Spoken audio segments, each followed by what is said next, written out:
Today I will be discussing the generalized Tower of Hanoi problem, which stems from the standard Tower of Hanoi, as you can see on screen. It's a simple game with a simple objective of rearranging this order of disks on the source rod to a target rod. Now, in the standard game, and in any other case, this rod can be of your choosing. Like the second rod can be your target rod, or the third rod could be your target rod. But the goal is to get the final arrangement to be something of this kind. 1, 2, 3, 4, 5, 6, 7. And that's given by the general equation for 3 towers, which is 2 to the power n minus 1. If you have n disks, the minimum number of moves is 2 to the power n minus 1. That is quite the n. And I wanted to extend this for some other cases with some interesting patterns to observe. Let's say we change the number of rods to 4, and we changed the number of disks to 4 as well, because note that there is no general form for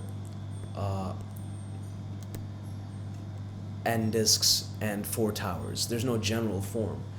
But if we know that the number of disks is equal to the number of rods, there actually is a solution.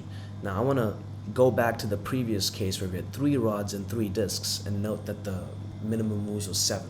So that's our case when we have 3 rods. Well, when we have 4 rods and we have 4 disks, well, let's solve this. The top one goes here. That's 1, 2, 3, 4, 5, 6, 7, 8, 9. Okay, 7 and 9. 3 towers, 4 towers. And now what about 5 towers? Well, we can increase the number of pegs to 5 and increase the number of disks to 5, and then we can proceed to solve this. So we put this over here, this over here, this over here, this over here, this over here, this over here, here. Oops, let's actually count the moves. 1, 2, 3, 4, 5, 6, 7, 8, 9, 10, 11. 7, 9, 11. And as you can imagine, there is actually a pattern for when you have equal number of disks and equal number of pegs. It's actually given by the equation Tn of n, as you can see at the top. Tn of n is just equal to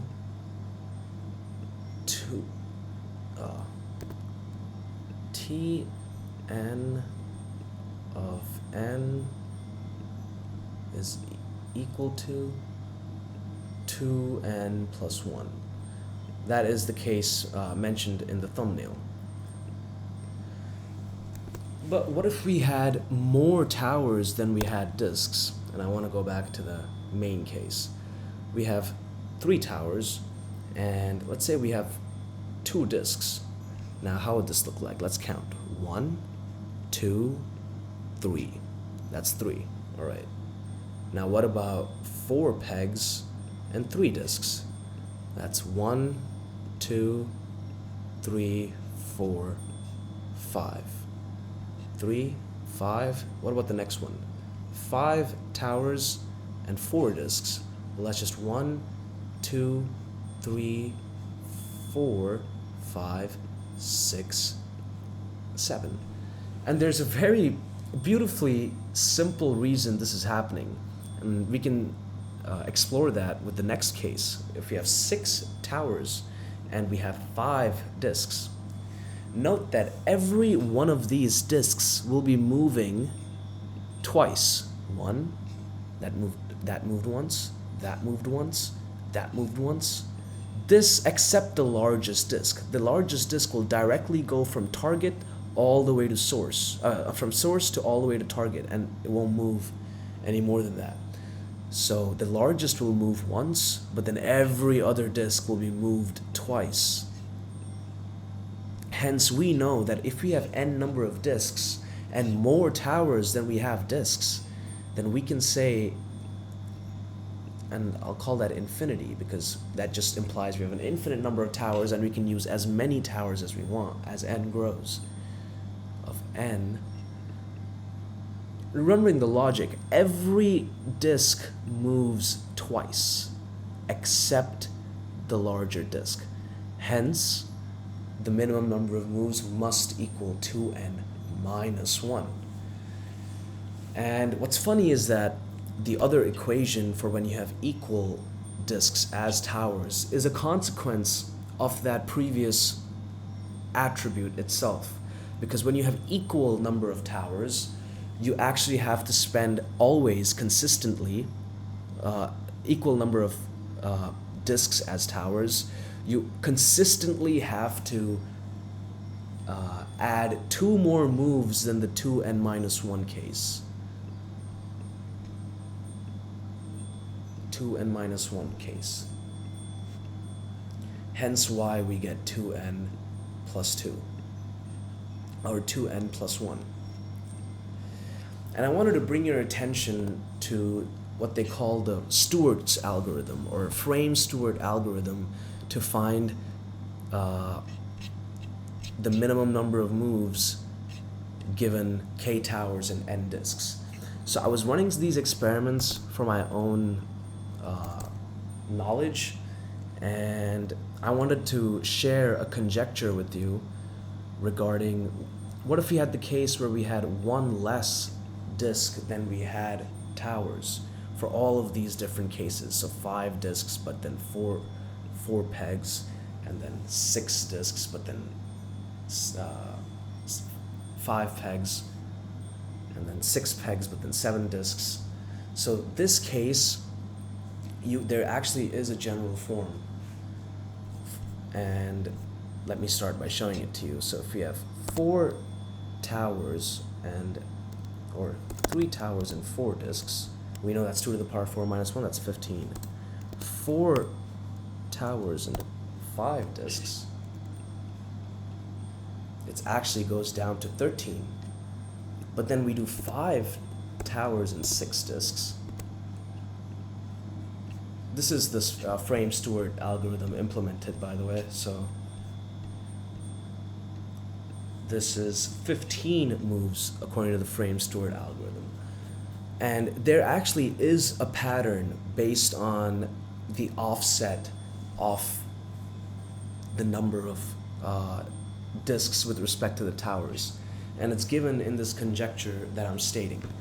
If this is the problem statement, the general classic Tower of Hanoi problem, and the minimum number of moves for the 3 tower case, as denoted by m3 of n equals 2 to the power n minus 1. My conjecture, my last name is Menon, is that if we have n number of disks that's between p minus 1, and p is the number of towers, and 2p minus 2, then there is a closed form solution for the number of minimum moves to solve that specific Tower of Hanoi variant. And it's given by 4n minus 2p plus 1. I initially found this property by analyzing m of p plus a, and I actually got this equation at first, but then with substituting a is equal to n minus p, we can get 2p plus 4n minus p, and that simplifies to this equation over here. My empirical validation for this, which I can share all of these scripts to you on GitHub, I've called this theorem.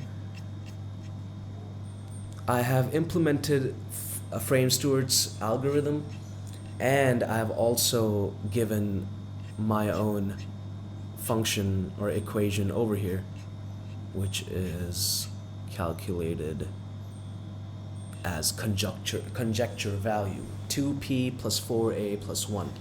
And this is running a lot of cases, up until 15 towers and up until 30 maximum disks. And when I run this code, all of these values are a match. And I can actually increase this to 20 towers, let's say 50 disks. All of these values are a match. And I can't obviously show you how many of these are a match from this script alone, but I just had it count for the n equals 20 and k equals 50 case.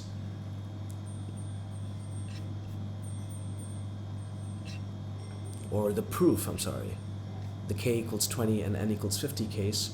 When I run the script, implemented Frame-Stewart's algorithm, and also implemented my formula, which gives 2p plus 4a plus 1, where a is the increment of how many more disks than towers.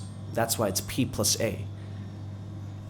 Because how many more disks are you incrementing the tower by, basically? And when we run this code, testing up to 20 pegs and 50 disks, 187 matches using the equation 2p plus 4a plus 1, or when simplified, we get, when simplified by substitution, we get mp of n is equal to 4n minus 2p plus 1. I have a slight idea of how to perform induction to achieve this proof, but I don't really know where to start. If anybody watching has any ideas and suggestions to actually prove this conjecture, that would be really great. But I wanted to share this as there actually is a general pattern, and let's take a test using this. So I'm saying p minus 1 is less than n, and n is less than 2p minus 2. Let's pick a p and n, and p is at least 4. This only works if we have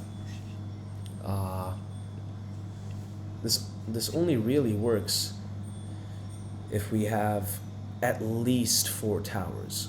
So if we have at least 4 towers, and let's say you have 5 disks, my equation gives 4n minus 2p plus 1, which should be 4 times 5 minus 2 times 4 plus 1. This is 20 minus 8 plus 1. This is 13 moves if we have 4 pegs and 5 disks. And I had verified that by running the other Frame-Stewart algorithm with 4 towers and 5 disks. It actually gave us 13. Remember, it dropped from 15 to 13. And we can verify this with the next case as we tested 5 disks and 5 towers and 6 disks. We got 4 times 6 minus 2 times 5 plus 1. And that is equal to 15, as we saw it rise up again to 15. And yeah, that was the crux of what I wanted to share with you guys. 3 general cases and a 4th case conjectured by these constraints. The number of pegs is at least 4, and the number of disks is between p minus 1, which is at least 3, I guess, and should be between at least 3 and 2p minus 2, or at least 8, well, it depends, because p can grow indefinitely. It has to be at least 4, so it can be anything greater than 4 as well. So this was something I wanted to share with you. If anyone has suggestions how to prove this, anyone wants to help me out, please reach out. I read all comments, everything. And yeah, thank you for watching this video. I hope this was informative, and have a good day. Thank you.